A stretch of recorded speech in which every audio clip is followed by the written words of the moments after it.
Hello and welcome back to my YouTube channel. My name is Ashley. You're watching PlanTEA Ashley. Let's get into the video. Today we're talking about what makes a plant rare or a rare plant. This is a video I've been working on for quite a while. I have always kind of dealt with what to call my videos because I make videos about plants that are trendy, which for the longest time has just been called rare plant content. There has been a massive discrepancy in what a rare plant actually is versus a search engine optimization term for like what a rare plant is. Just doing a quick Google search of like rare plants and filtering by Google Images, you're mostly just gonna see like CG photos or like AI photos, plants that are neon colors or are like doctored in some way or just aren't even real. This can be really confusing for people who are new to the plant community and are wanting to get into it because they're trying to find out what a rare plant is and the internet is telling them what a rare plant is, and the internet is really not correct. When you search up the actual botanical definition for what a rare plant is, you get word for word plants that have very limited ranges or that exist in very low numbers, and that is from the National Park Service. Plants are scarce either because there is only a few individuals restricted to a narrow geographical range, the relative imperilment of a species ranked on a 1 through 5 scale, which is critically endangered all the way up to demonstrably secure. Something that you'll notice is that if you go through and you look at the actual list of endangered species, which is essentially what the National Geographic is telling you, this is what a rare plant is, it's an endangered species, you'll find that most, if not all, of the plants that are on the endangered species list actually are not the plants that are being sold as rare plants. And this is the question I want to answer today, is like, what makes a plant rare? It is not some intrinsic definition. Let's talk about this for a second. Nintendo has to keep very strict copyright laws in which they are often suing or sending cease and desists to creators for either using their music or using their game in ways which they have specified that they don't want things to be used. And that's because Nintendo is in a very perilous place when it comes to actually losing their copyright. Because for the longest time, people started calling consoles which were not a Nintendo console a Nintendo. So you might have had like your grandparents or your parents, if they're a bit older, call your game system a Nintendo, even though it isn't a Nintendo, it's a PlayStation or it's an Atari or, whatever. Nintendo almost lost its ability to keep its name copyrighted because there is something that happens when a term which has been copyrighted is used to describe things which are not that thing, and then that copyright is not protected. This entire time I've been saying copyright, I meant trademark. And what happens when a company loses its ability to keep its name trademarked? It's actually called genericide or genrecide. It is really interesting. Something similar almost happened with Ziploc. For example, like you might call every type of baggie a Ziploc or every type of glass Tupperware a Pyrex, or do you have a Kleenex? Everyone will know that you're asking for a tissue. They may not actually have the brand Kleenex. They may have a completely different brand. And Nintendo faced this thing as well. And genrecide is when something becomes the main descriptor for a wide range of things that are similar to the product that was trademarked, but are not actually the same. I think that this is what's happened to the word rare, is that the word rare was originally, botanically, it's used to describe plants that don't have stability in the world, therefore are critically endangered or endangered. They now have come to mean is plants that are trendy. Like if a plant is rare, it's a plant that's trendy, even though botanically rare plants are not usually a actual rare plant that you would buy at the grocery store. The houseplant community has been around for a really long time, obviously, and plant collectors have been around for a really long time as well. This huge boom that happened, which is the largest amount of people getting into plants ever in history at one time ever, occurred in 2020, which was mostly due to the fact that agricultural businesses were the only places that were allowed to stay open during the pandemic. And so therefore, a lot of people would gather at those places, even if they weren't buying anything, just to go and be out in the world and like go somewhere to maintain some semblance of normalcy. Places like Lowe's and Home Depot became some of the most busy and populated places to be. Plant stores, unless they had luxury luxury and privilege to be able to also didn't close, even if they were ornamental plant stores, because they're still technically considered an agricultural business, and those are considered essential businesses. The Philodendron Spiritus Sancti is an example I want to talk about because for a while, this plant was a plant that was actually critically endangered and also was a plant that I would consider in like the trendy rare plant category. And in the wild right now that we know of, there are only 6 Espirito Sanctis in cultivation. All 6 of them are kept on a farm under constant control and lockdown, and they are constantly guarded. People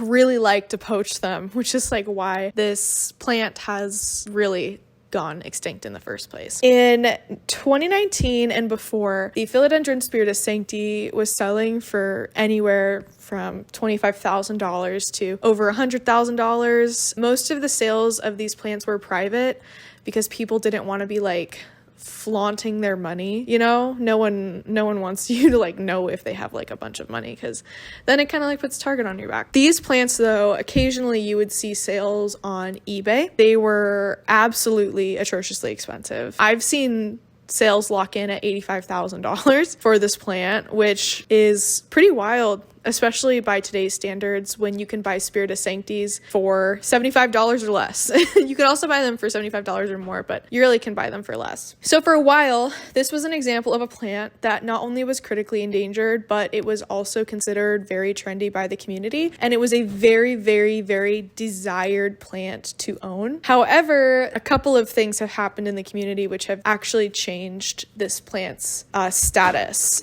For one, the biggest change I would say is definitely the introduction of the variegated Spiritus Sancti. It greatly reduced the value of the green Spiritus Sancti because variegated plants always sell for more than their green counterparts because it's pretty, because it's like decorative. It really showed how shallow the plant community is as well, which is like a separate video I've been considering making, how the variegated Spiritus Sancti really exposed the plant community for its true nature for most people, because a lot of people who collect plants collect them casually, but a lot of people collect them because certain plants are worth a lot of money, and it's kind of like being like a hype beast for shoes or being really into cars or, you know, any of these other different types of very like expensive, like people who collect Birkin bags, you know, like there's just this luxury quality to them, which we are going to actually talk about later. The other thing that really changed the Philodendron Spiritus Sancti's status in the community was its introduction as being a plant that is tissue cultured, as well as someone actually being able to get seeds of this plant and then they grew them in, and that's actually where the variegated Spiritus Sanctis came from, and that was from Red Leaf Exotics. Between the introduction of the variegated Spiritus Sancti and then just tissue culture and then also seeds now existing, like actual true seeds that are not tissue culture plants existing of this plant and getting hundreds and hundreds and hundreds of them now, this plant is no longer considered really critically endangered, except for in the wild, because there are different levels of something being endangered. So even if the Spiritus Sanctis go extinct that are being kept in Brazil in the wild, we still have true species of Philodendron Spiritus Sancti that will exist, and this is why their price has gone down from like $50,000 being the average in 2019 and 2020, and before that, all the way down to like $50, which is what you can pretty much get them for nowadays. Then we have the Monstera obliqua Peru. Something similar happened with this plant, except for there's no variegated version and there's no tissue culture version that I am aware of at this time. There totally could be, but this plant really just lost its luster because it became so easy to get a hold of. Monstera obliqua Peru grows really, really, really fast, so it was able to be propagated and sold.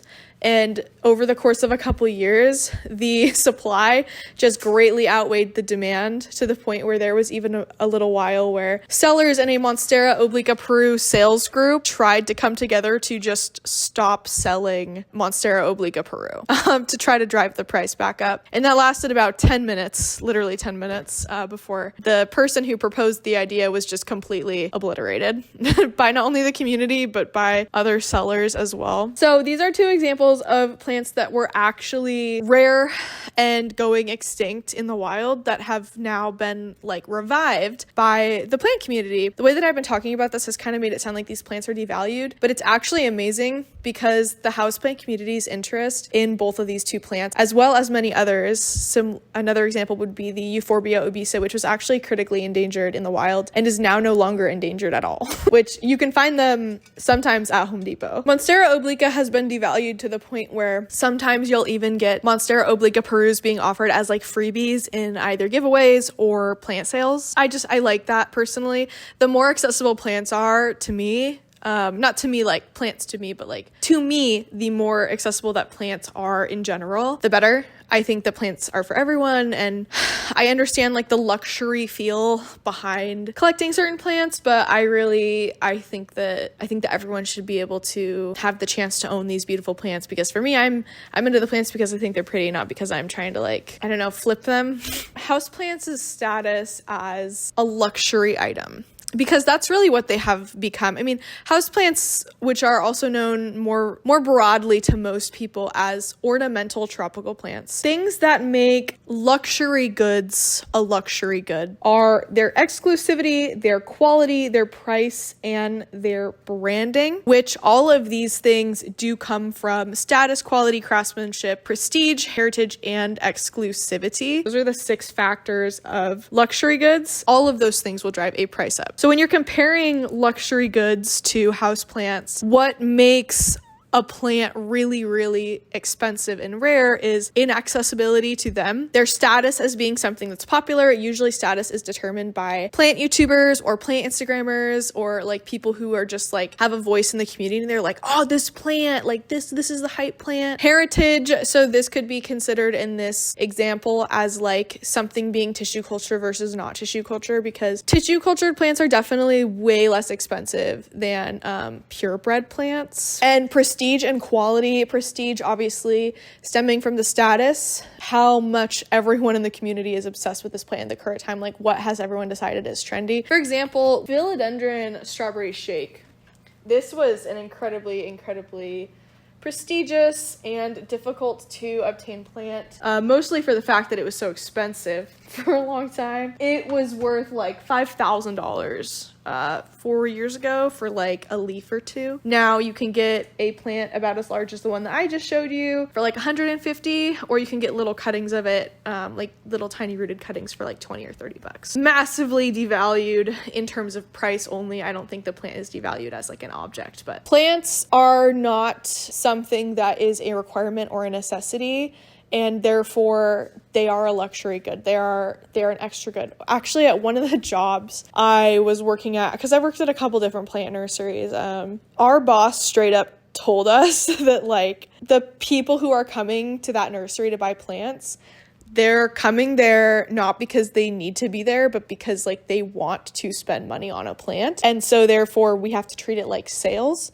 and not like we're like helping them. It was really weird. Plants are not a requirement to live, though they may make your life more enjoyable. And because of this, a lot of plants, due to just how popular they've become in the community, I really believe a lot of them have become like luxury items that only a few people can have, and you are rewarded for having them either by access to a community. For example, I own a Philodendron ilsamanii. The Philodendron ilsamanii Facebook group used to only accept you, if I remember correctly, if you owned an ilsamanii. So there was like straight up blocks to join certain communities because you may not own something, or you may not be recognized as like a real plant collector if you don't at least have a Monstera albo or Burley Marks flame, or like a shake, or I don't know, plants that are way more rare like a Hoya species Buntock silver or something. But when did this definition really start to shift? Because that's what I'm really looking at here. The plants that were considered rare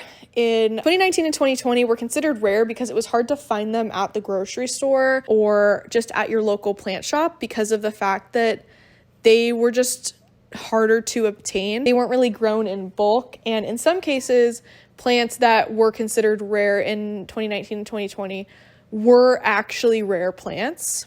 that has changed because sellers and growers have noticed what houseplant creators and consumers really like, and so they have grown out all of the plants that were really popular in 2019 and 2020. And because it takes time to grow plants, they're very behind. So they are releasing plants and calling them rare, like the pink princess, which is absolutely not a rare plant. That plant's like not even really in style anymore, but it takes time. It takes time to grow plants out. Nowadays, all of those plants that were being grown in bulk, I think it's good because for the cases of them where they were like actually significantly endangered, like the Euphorbia obesa, the Spiritus Sancti, and the Monstera obliqua Peru, the houseplant community's interest in them has like saved them. It's a double-edged sword because a lot of these plants were also poached for the fact that they became so popular. So it's like not only were we growing more, creating more of this stock, but we were losing the actual species which are in the wild. So when it comes to botanical terms, when something is mentioned in a botanical journal, as far as I'm aware, it means that it is critically endangered. But I would like to propose 3 different definitions for something being rare, a plant being rare. I would like to propose genre rare. I would like to propose botanically rare, which already exists, and financially rare. I think that if something is botanically rare, it is the traditional term for describing a population of a plant and its endangerability. I think if we have generic rare, it is pertaining to the genre of rare plants, which may or may not actually be botanically rare, but they are all, however, popular. So Syngonium albo variegata, this is a plant that you would consider a rare plant because it is usually sold in stores as a rare plant. However, this plant is not rare at all, by any means. Syngonium podophyllum albo is like one of the most rampant. It grows so fast and they're so inexpensive. That is a plant that you would see in a store and it would be sold as a rare plant, even though it is not rare at all, because rare has become a transformed term and now means something completely different than what it was intended to mean in the first place. Very similar to trademark erosion and genericide. Then we have financially rare plants, which is pretty obvious. It is hard to obtain for the purpose of the plant being financially unattainable by most people. And the reason why I don't think that financially rare plants should be considered the same as generically rare plants is because there are some plants that are not popular at all, that are incredibly expensive and are only really desired by collectors because of the internal hype that's been created within that very small community. So what makes a rare plant? And I wrote down my own definition. I said that to me, a rare plant is when all 3 of the above definitions coincide. When something is endangered in the wild, a luxury item, and is unaffordable and popular, it becomes the it plant and may be added to the growing list of rare plants someone may Google to shop for. Inaccessibility combined with popularity is what makes a rare plant. This is where luxury items meet houseplants. So luxury items cause your brain to release dopamine and give the purchaser a sense of accomplishment, which is why you'll have people who are addicted to buying plants, but they may not be addicted to actually growing them. It's usually people who you'll see who are like this, where they'll say that they're sad that their plant has died, but now it means that they can like go buy another plant. I used to be that way, so I get it. And it's not a hate thing at all, but there's definitely a group of people that are really like that. I have made videos about like plant shopping addictions before, which I do highly recommend. Collection and obtaining wish list items also provoke the sense and feeling of an accomplishment, and being part of a rare plant circle also helps you feel like you've been socially accepted. During the time of the pandemic, when everyone was really lonely, you felt a whole lot less lonely when just by buying a plant, you unlocked a code to an entire community. When you're investing in a luxury item, you're not just investing in the ownership of the item. What you are doing is you are investing in a lifestyle, a social status, and a sense of belonging, which is why collection of certain luxury items can become so like addictive almost, because you're subscribing to a lifestyle. You're not just subscribing to, oh my God, I love this plant. And like all communities, true die-hard niche rare collectors do make up the very small minority of the plant collecting population, which also additionally contributes to that sense of scarcity and like you're a part of a clique. Like, oh, you own that plant that's really, really expensive and really hard to even locate where you would buy one. Me too. Let's be best friends, which is literally how a lot of people in the plant community make friends, even though I'm kind of trivializing it. And there's something that was really interesting because in 2020, and I was someone who was like this for a while, I think in 2019, and I kind of chilled out with it in 2020. There was a lot of collectors specifically who would be very vocal about the fact that they don't like common plants. They're not exciting, they're not fun to hunt for, they don't give you that sense of achievement or accomplishment from locating them. I always thought that this was really weird because even though I didn't like common plants necessarily, I would never be like, I hate common plants. You know what I mean? But there's a lot of people who only like their wish list plants are the ones that everyone else likes, and they don't actually have their own sense of identity when it comes to liking plants. They're only liking these ones because these are the ones that are really popular and considered the hardest to obtain. So in conclusion, what makes a rare plant? Inaccessibility, money, the cost of the plant, the luxuriness of it, and notoriety. And ultimately, I think that the current fall in plant prices has led to the creation of the generic term rare for a certain type of plants, which is, quite frankly, trendy plants. Thank you so much for watching my video essay about rare plants and what makes them rare. I would love to keep this conversation going with you in the comments section, but thank you so much for watching. Please don't forget to hit like and subscribe. And if you want to help out my channel even more, leave a comment or click on another video in the recommended tab from me. Clicking on a video and watching another one right after watching a video from my channel or any channel is an amazing way to help YouTube understand that you want to keep watching, and it helps us a lot. So thank you so much for watching this video. Thank you so much to all of my members, and I'll see you guys in the next houseplant section. Bye.